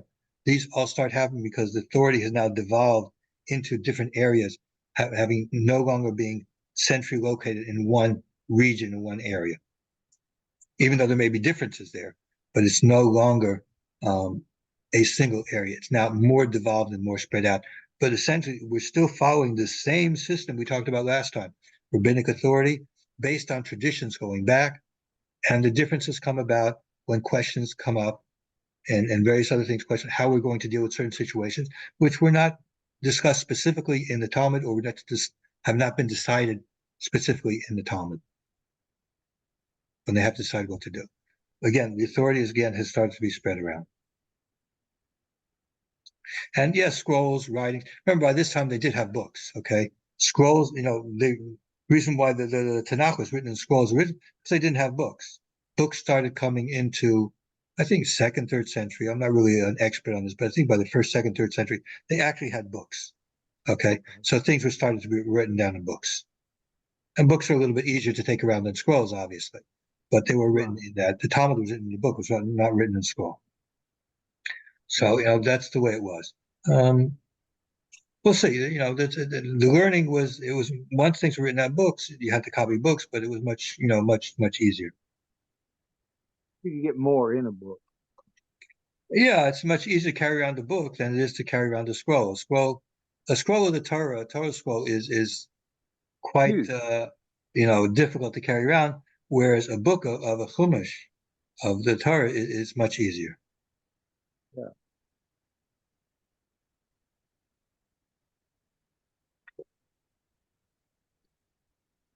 Okay, any more questions?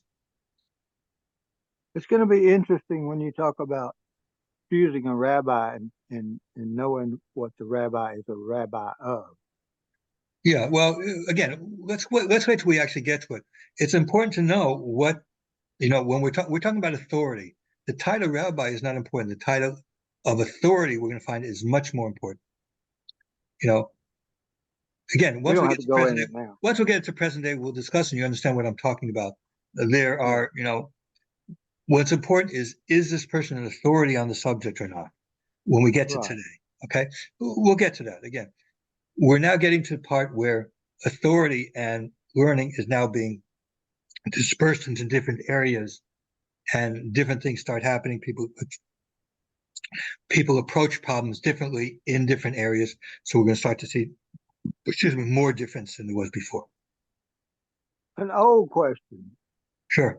Did the Essenes live separately than the Pharisees? Did they have their communities away from each other? I'm not quite sure about that. There is assumed that in Qumran was a community of Essenes. Josephus, when he talks about it, says he went to the desert to meet the Essenes. So it seems that they tried to separate from the general community and live their lives in separate communities. Okay. I mean, well, look at it today. The Hasidim live in separate communities. They sort of self-segregate. Okay. Yeah. So, it is, except for Lubavitch, by the way, but most Hasidim lived in segregated communities like Borough Park, Williamsburg, in Muncie, in Eretz Yisrael, in Yerushalayim, in certain areas of Yerushalayim where specifically they sort of self-segregate. So these scenes were not much different than that. What I try and do when I discuss it in my counter-mission stuff is to understand the scenes, okay, they had some strange views, but they're really not so far out from the Pharisees. Okay, the Pharisees believed the Mashiach could come at any time and stuff like that. It wasn't different, but the scenes were extreme in that. They didn't, we say that the Rambam says that we believe the Mashiach can come any time, and if it takes time, we're going to wait for it. And the scenes are like, no, we're not going to wait. He's coming right now, and we don't think he's going to wait anything to wait for. Okay, so it's not that they don't agree from, they don't disagree that Mashiach is supposed to come, or even a lot of things that are going to happen. It's just, whether you say, okay, we hope he's going to come now, we believe he's going to come now, but maybe he won't, so we'll just wait anyways. The scenes were more like, scenes from the literature, more like, he's coming, and don't talk to me about him coming later. He's coming right now. Okay, these are people who are apocalyptic. Okay, so where they believe it's really now. But fundamentally, the beliefs aren't different. It's just whether they were apocalyptic about it or they were not apocalyptic about it. We'll discuss. But this is a discussion we could talk about also sometime. Maybe when we talk about Noahides and religion, we'll talk about this concept of apocalypticism. For example, in Lubavitch, you really have to talk to them a lot now as being apocalyptic, and they believe in the imminence of Mashiach, and they don't accept the concept that maybe he won't come. Whereas the rest of Jewish people believe in the imminence of Mashiach coming, but like Rambam is saying, if he doesn't come, then he doesn't come. Hashem doesn't want him to come, so he'll come when he comes. But we believe he could come every day. It's just it's not really relevant to what we're talking about now, rabbinic authority and Noahides and rabbis, but it's the more you know as a Noahide about Jewish communities and what the Jewish rabbis and Jewish people are like, it'll be much, much helpful for you in, not just being adjusted. Also, it's going to lead to what is, again, another one of my goals is to see that as many Noahides as possible should be living the kind of life they would be accepted by all Jews. Okay, not just by the Jews who are interested in the Noahide movement, but that all Jews would be able to see that, oh, these people are really serious. They understand what Judaism is about. They understand, what being a Noahide was about, and they have goals and things like that. And they can fit in as part of, those people who worship Hashem as Noahides. Okay, that's the bottom line goal is what I have.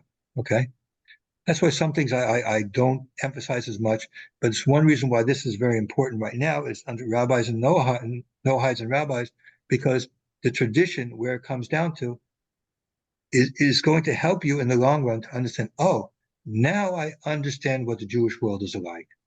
What it's about, why these people are different, where they come from, their traditions are different, why the people in the Sephardim just, why when I see Rabbi Shulman after Shabbos, he's wearing this funny fur hat. Why does he do that when my Lubavitcher friends don't wear that? Okay, all of these things, we're eventually going to get to that, so that you really have a much more intimate knowledge of the Jewish world, and so that you as a Noahide will, be able to, first of all, not walk into a shul where you're not going to be, get a very cold to negative reception. So you shouldn't feel really bad about it and understand why such things happen, and even to know how to get to, see different things. Again, it's a process. It's getting away from certain paradigms and understanding the paradigm of the Jewish people and understanding the Jewish traditions and how it goes from generation to generation like this is part of understanding the Jewish paradigm. And this affects around it. And this affects Noahides because, again, the Noahide laws are part of that Jewish tradition. Okay, it exists within it. And so in order to understand, you have to really understand what this tradition is. And you know, when we start talking about the Rambam says this, this is where he comes in. Oh, this is what he's, this agreement, this rabbi says this because he comes from these lands. And this is why they held this way. But if he came from this land, it would be different. Or like in my case, when it comes to Jewish law for Noahides, I look at everybody all over the world. So if it's something that, say, in one part, they rule, you know, the majority in that area will rule in a certain way, but everybody else in the other area. And if we look at the whole picture of all the rabbis, we see the overall majority looks at things and accepts a certain way, then I will follow the overall majority as the way that I think you should act. Okay. Whereas we'll come to something when we come to religion, Noahides and a few other places, we're going to come to some things like that you understand. But knowing this tradition and knowing exactly specifically what we're going to do in the next session, how authority becomes dispersed in different areas and how these different areas develop, and the works that are developed in those areas is going to help you very much to understand what's going on in this world. Even if you look, for example, the Divine Code, and you see him quoting from different works, you know where these works, where they came from, where their traditions come from, you know, what's going on, the different, you know, things like that. It's very important as far as a background type of information. It may be boring for some of you. I'm trying to balance between history and just giving you names and importance, but it's important to know the development, okay, and how it comes about. Wasn't the Mishnah passed down orally, like from Moses and down through the generations? The Mishnah was passed down orally. The laws themselves, what to do, mostly go back to Moses. But again, there's certain things, you know, for example, with Purim and Hanukkah, which, you know, we find mentioned. There's a whole tractate in Megillah dealing with the laws of Purim. That doesn't go back to Moshe. Okay, that starts from an historical event in the book of Esther. That whole tractate is from that. Okay. Wasn't Mordecai one of the teachers that would pass it down? Yes, but Mordecai lived in Persia. Okay. In the He Persian went on exile. That's after the Babylonian exile, after the destruction of the first temple. Okay, Yeah. we're talking about a period of time, hundreds and hundreds of years after Moshe. Now we have a belief, a tradition, something that we can't prove, that Moshe, when he was on Mount Sinai for 40 days, during that time, there's midrashim that say that Hashem showed to Moshe and what later generations rabbis would be teaching. He didn't hand them down. He didn't come down, hey, you know, in such and such a year, this person's going to teach it. No, he was shown that, and he was told what he was supposed to teach to the people, and known what was later going to happen in the future. Okay, that's a belief that we have. If you don't want to believe it, I mean, I can't say there's anything wrong with that. It's a belief. I believe it's possibly true. You know, when you have a good teacher like Hashem, you can learn a lot very quickly. Okay, so it's possible. But again, this, you know, Hanukkah and Purim, which appear in both the Talmud and in the Mishnah, Purim in the Mishnah and Hanukkah in the Talmud, these were all things that are part of our tradition that comes down. Okay, very important. You know, these are background things that you have to know of Noahides. In Christianity, we're never taught that. I've never met a missionary, for example, who actually understood when we talk about the oral law what it really means. Okay, Right. when we're talking about oral tradition and oral rabbinic authority that entails Hanukkah and Purim and other things which are long past Moshe, but we consider all part of our oral law. I was 35 years old before I knew there was a Tanakh. Yeah. In 86. Well, 85, I was 35, but yeah, my Tanakh is I got it in 86. But you know, the Christians I didn't even know it existed. yeah. You know? Christians in general, from my experience, really have no clue. I mean, for example, we talked about the Pharisees being Judaism. You cannot understand in Matthew when he talks about the Pharisees sit in Moses' seat. If you don't understand, and in fact, what he's saying is, hey, the Pharisees, they are Judaism. Okay, that's real authentic Judaism tradition. That's really what it is. You got to deal with it. Okay? That's basically what he's telling. And if you don't really understand Josephus and what's going on, then in fact, Pharisee means Jewish, means Orthodox Jew. Okay, that's what it means. In our terms now, it's anachronistic to use the term Orthodox Jew to say Pharisees were Orthodox Jews. Just like it's anachronistic to call the Pharisees rabbis, but essentially that's what they were. It's just the name that changed afterwards. I've heard that before. Yeah. I mean, it's like the terms that we use now don't necessarily aren't the same terms they used then, but they denote people fulfilling a certain function that was the same function. The Pharisees functioned as rabbis do later on. And essentially everybody followed the rabbis because that was what Judaism was. Just like people followed the rabbis because that's what Judaism is. Great class. Yeah. So again, these are important for a number of reasons. Choose how Noahides can understand who a rabbi that they want to follow, and just basically understand where does this all figure in? Judaism where is this all coming from? Okay, and Noahide laws is like a very, very, very, very small part of the whole picture there. Okay, but it's there. It's a significant part. It takes up a number of pages in the Tractate Sanhedrin. It appears in many other sources, which some of these things will come up. It's a source that's in there. It's there. It's part of the Jewish tradition. It comes around from the Jewish authority, from the Talmud and further. But it is a small part of it. The vast majority of Jewish learning is not things that apply to Noahides. Okay, but again, when we start going more about rabbis, we'll get back into it about putting it more in a practical how you're supposed to do it. But it's important to realize that this is an actual tradition. This is actually where the authority is in real life. Okay, not the theory of what we talk about. Okay, but in actual real life, how it is and how we see it, it actually goes, again, until the 11th century, and actually having from single centers of authority until the 11th century, where we have a diversified authority into different areas. And always following the same principles of rabbinic authority, but now being more diversified than it was before. Not that the word was homogeneous, it was always heterogeneous type of views within Judaism, different views, and even some different views were acceptable. But now with the dispersion, it becomes more heterogeneous ideas that are acceptable under rabbinic authority. That's where this is actually coming from. Again, the next time we do it, we're going to well said. Yeah. Yeah, we're going to go through a lot of names of rabbis. Many of them you've heard of. Some of you haven't, but are mentioned. Just like I mentioned rabbis, the Goinim that are important. You should know who they are or the names. But in order to give you an idea of how this actual tradition went from generation to generation.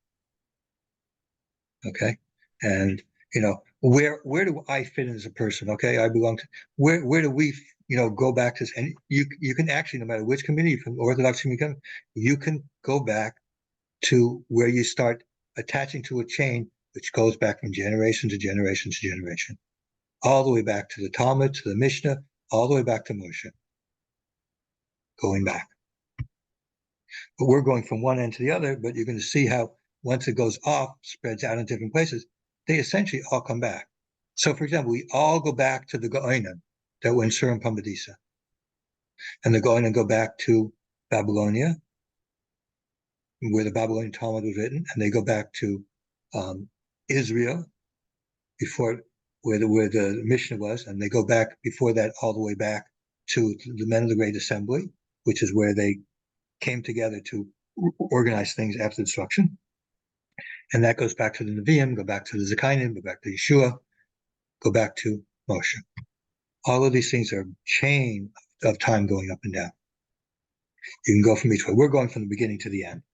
And then once to the end, you're going to see, oh, this is where these people, oh, this is why you like this. This is why we're going to see a lot of the same types of themes that we say where persecutions affecting, the Jewish people. We're going to see how, again, persecutions in these periods of time, the persecutions that we're going to talk about affected, again, where Jewish authority is. Like, I will tell you right now, one of the first questions we're going to ask in the next time is, how did it come about that Poland and Russia became the center of Jewish authority in Europe? We know that from the time of the exile, it was in Germany, city of Mainz. The other city was Shapiro. Anybody named Shapiro came to the city of Speyer in Germany. Okay, Worms in Germany. These were the centers of Judaism in Germany, the year 1000, and even for a while after that. How did they end up being in Poland? How come Poland, by the World War II, was the center of European Jewry? The overwhelming majority of authorities of Jews lived in Russia and Poland. Some in Hungary, a little less there, but still Eastern Europe. How did they get into Eastern Europe when they were all in Germany? That's going to be next time. We're going to see how we get to there and how are the Jews yeah. I'm getting long-winded now. I see that Dan wants us to wind down on this, which is right. I want to wind down also. So how we actually get to these things is what we're going to really do next time. Okay. So Thank you, Dan. If there's no questions, I'm going to stop the recording. 1, 2. All right. Well,